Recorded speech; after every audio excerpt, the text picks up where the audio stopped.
All right, welcome back to the Build to Grow podcast. I'm your host, Tim Lyons, joined in studio by Randy Angston. What's up, man? Hello. I'm back. You're back, and I'm back. You were sick. I was in Belize. Yep. So that was fun. If you're watching this on YouTube, I'll probably look all burnt. Jacked and tan over here. Jacked and tan. So, hey, guys, listen, we got a huge event coming up. You're going to start hearing commercials for it. I want to throw it out there in this episode because it's time. It's time to grab your tickets to the FitBroGrowSummit.com. If you want to go check out the website, the link will be in the show notes, guys. We have a killer show lined up. Yes. We're going through. We're going through all the speakers the other day. It's in Nashville, one of our favorite places to be. This is our second time going back out there. Sheraton downtown, right off of Broadway. So we've got tons of stuff just planned for you guys. We got Alicia Little coming out for the Queen of AI. So excited. I hand selected her from another event I was at. I was like, man, we got to get her talking to gym owners. Christopher Carter with body language, how to read a room. Of course, Donald Miller, Story Brand 2.0. He's there. He'll be doing a keynote and just a ton of cool stuff going on. So make sure you guys go check it out. It's FitProGrowSummit.com for right now. The whatever you're looking at is the cheapest it's going to be. And it won't be that forever. That's the big deal, right? They'll continue to go up as the event gets closer. Yeah. So I think depending on when this comes out, June 23rd, the tickets go up again. Okay, so they've already gone up once. They're going to go up again and probably 2 more times. So just snag them now while you're thinking about it. Love to see you guys, meet you in person. That's the killer part about these things is meeting in person, having networking opportunities. We've got the networking dinners on Friday night. Just a different style this year. It's going to be really, really fun. So grab your tickets if you're a gym owner looking for growth. The Growth Summit. There you go. See you there. All right. So I want to attack this next topic straight in the face. It's about lying. It's about lying to your customers. It's about manipulation. It's about NLP style sales tactics. It's about doing things that I wouldn't call very, above board, if you will. I mean, I think they lack a little bit of integrity, maybe. There you go. Right? They lack integrity. I was, in everybody's teaching this stuff. Yeah, that's the thing that blows my mind is now it's not just somebody who's doing it that just kind of, it's like this has now become the norm that people are teaching other people to go do these tactics. Yeah. And it's kind of shady. Yeah, and you have a moral obligation, I believe, in business to treat your customers fairly, not try to skate things over on them. And so let me give you a couple of examples. I was watching on the plane back from Belize. I was watching reels, as you do when you've got hours and hours of flight time. And there's a guy that's in the real estate space. You may have heard of his name. I'll call him out. Pace Morby, right? That's his name. He teaches sub 2 stuff. He's got some great stuff out there, but this was a podcast he was on. He was talking about how he does his sales calls, and he opens up this conversation by showing up to the sales calls 2 to 3 minutes late on purpose. Okay. They're waiting for him. So he's already creating a bigger frame. They're waiting for him. But then he comes right out and says, sorry, I was late. Here's what I was doing. I was helping somebody get out of a foreclosure. And, the reason he says that is to manipulate the conversation to say that, hey, okay, this is a good guy. He's helping people get out of foreclosures. He's earning points, if you will. Social credit. And the whole thing's a lie. It's a scripted thing that he does. And I just, I was like, come on. Yeah, that stood out. I mean, we saw some of the fitness stuff. You know what I mean? In our industry, doing the same thing right now, and to me, it does. It drives me nuts. It rubs me wrong. It's positioning you against your customer as opposed to being on the side of your customer, your client. And I mean, we can get into other examples. It's not the way I think business should be conducted. I agree. So it's manipulation. All for the gain of the sale. Like most of these tactics are to create the sale. We have a client of ours that was telling us about a text message email campaign that he learned somewhere about telling somebody that they're doing a contest and wanted to know if you want to enter for free personal training. They say yes. You call them back or text them back, say they won. Even though there was no drawing, even though there was no true winner, everybody wins. Everybody wins, yeah. And it's just like, the whole thing's a lie. So you're starting this thing off with a lie just to get somebody in. And here's the problem. It works. It works. So basically the consumer is being treated like a moron. So like, I guess I flipped the script. If somebody did that to me as an educated marketer, consumer, somebody that studies this stuff, I would see through that so fast. Yeah. But the customers aren't, or some do maybe, but like either way, you're treating them like a moron. Yeah. You're treating them like they don't have a clue what's going on and they just want a prize. And it's just not cool in my book. And of course, we had a long conversation about it, and the gentleman's fine with it and everything's going great for him. But it just isn't the way that I would like to conduct business. And now, of course, the worst offender of them all, the 6-week challenge. Yep. Literally. Literally was a lie to begin with. The whole thing was a lie. It was free. Then when they come in, it wasn't. And it's just like you burn your goodwill really quickly in the market when you do stuff like this. And the word gets out. Like if you do it on a small scale, probably nobody really even notices it. But like when it's just hammering these folks, lying to them, opening up a call with a lie, opening up, all these things with a lie, just to set the frame, to manipulate, to get them to move closer to the thing. It just, I don't know. I mean, I understand the reasons why people do things like this. It's because of the sale. The sale. It's all, and that's the thing, like we keep going back to this sale.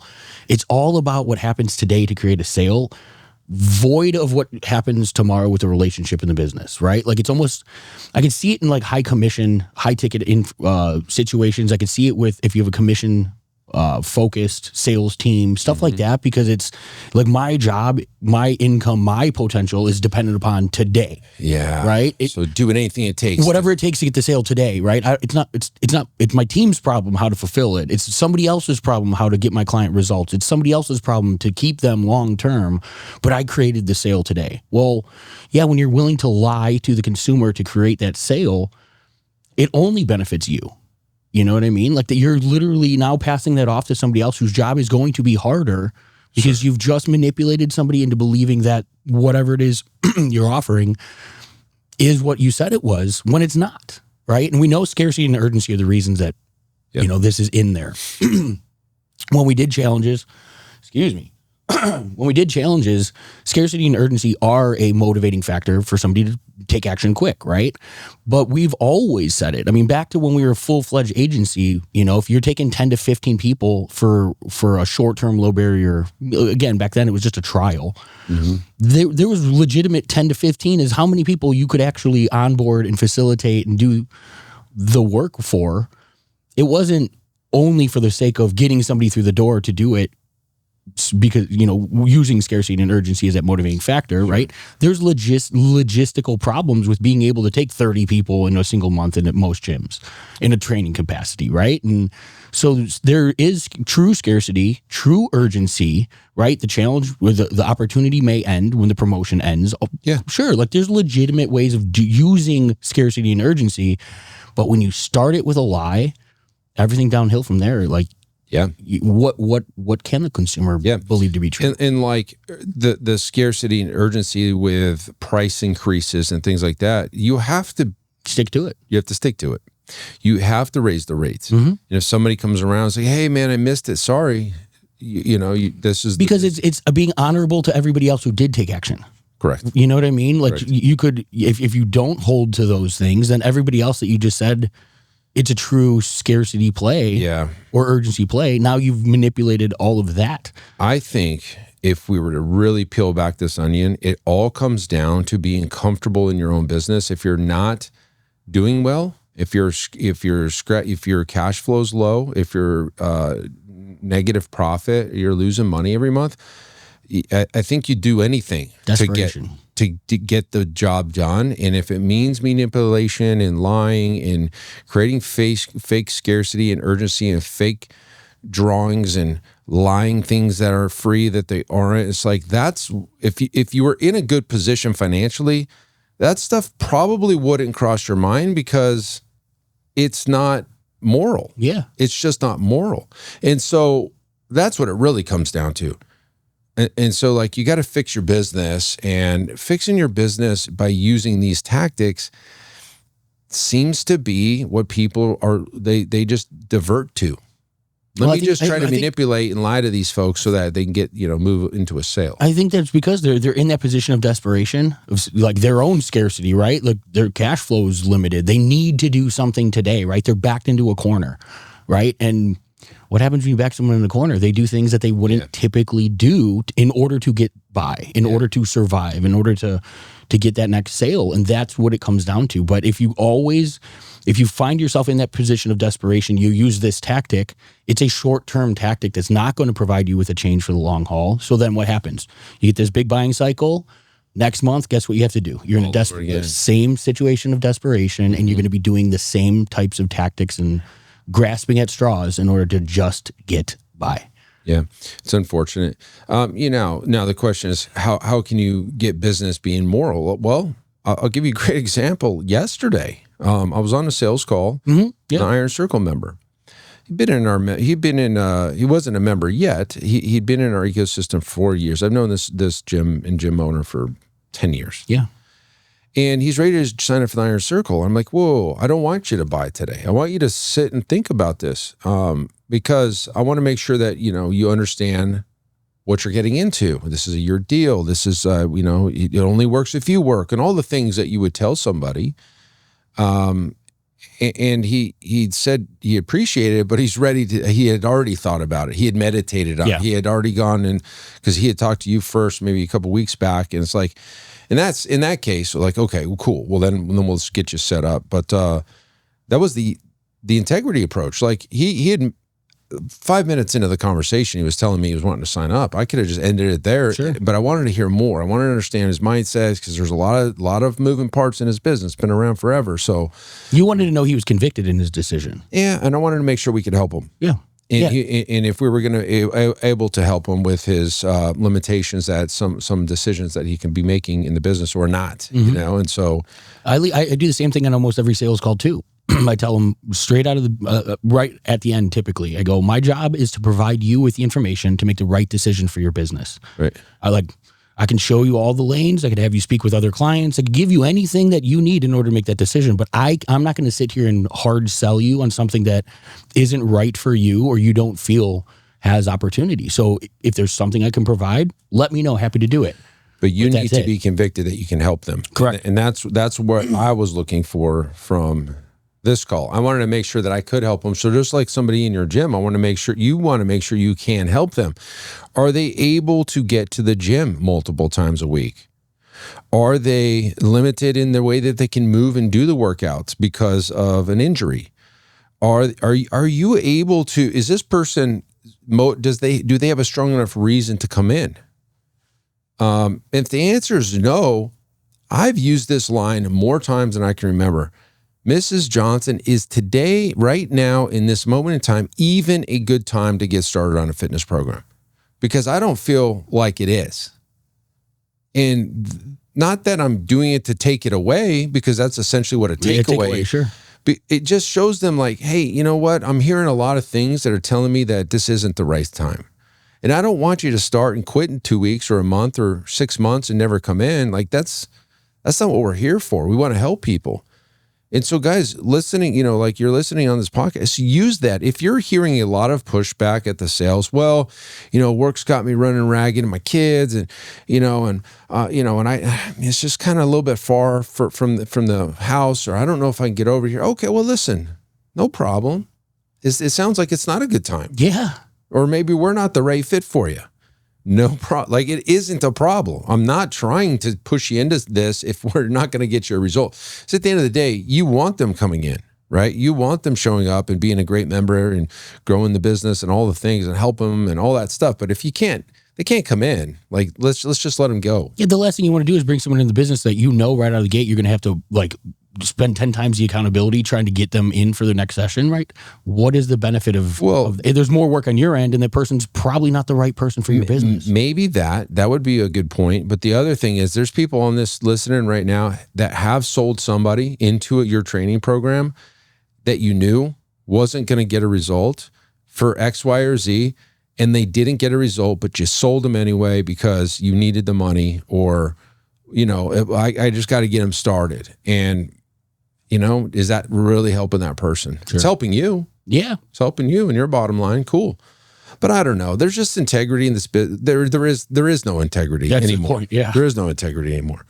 And I truly believe it comes down to that desperation of the business itself pushes somebody into the corner, and they'll fight and scrap and do anything it takes to come out. We can also have the conversation, and this is kind of it's on topic, but it's the other side of it is you as a consumer, as a gym owner, being a consumer for things like an agency, for things like high ticket coaching programs or other opportunities out there.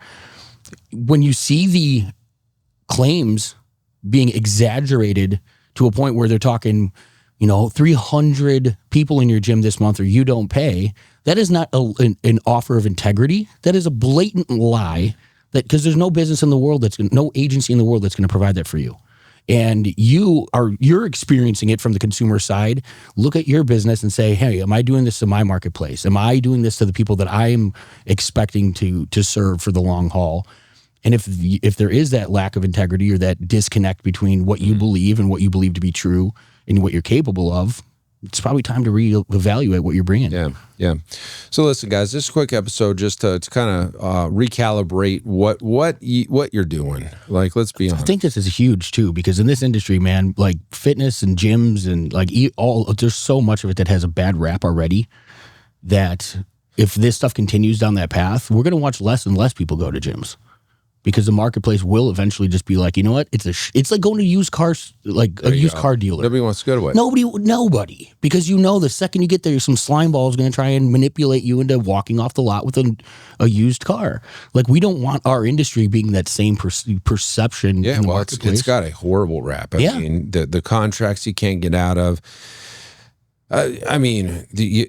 You've all been in them. We have done this to ourselves. 100%. Let's be honest. And I think, you can go back and try to dissect why, from the thing, we're selling isn't really attractive to the business is not really making a lot of money. So they'll do anything it takes. Like back in the day, there was like gyms that would be selling 2 and 3 year memberships out of trailers before they opened, taking the money and never opening. Yeah. Like, there's horror stories of this type of behavior in the fitness industry. That and the fact, like, personal trainers aren't seen as professionals versus like, a doctor or a physical therapist or chiropractor or whatever. Like, we've done it to ourselves. We show up in tank tops. We, sleep with the client. We do, like all this stuff that you shoot yourself in the foot, and we have nobody else to blame. Yeah, nobody else is doing it to you. Yep, exactly. So be that change in your market. Be the upstanding gym that you should be, and stop using tactics, lies, blatant lies to just get people in the door. It just doesn't feel good. No, it doesn't feel good. Hey, and if you're that gym that doesn't care, then keep on keeping on, man. That's you. You're gonna have to pay the piper eventually. It's up to you how you want to do that. So anyways, hopefully that helps you guys. Just listen to this. This is stuff I'm seeing. Yeah. I'm seeing it, and I'm seeing it in other industries too, like that. Real estate guy I was telling you about. So hopefully that helps you guys reevaluate everything. Until next time, keep changing lives. We will see you on the next show. Bye. All right. Thanks for listening to another episode of the Built to Grow podcast. If you want more help growing your business, join our free Facebook group, Profit Accelerator, helping training gyms grow to $30,000 a month and beyond. We'd love to see you there. Go check out the show notes for the link and keep building something great. And we'll see you in the next episode.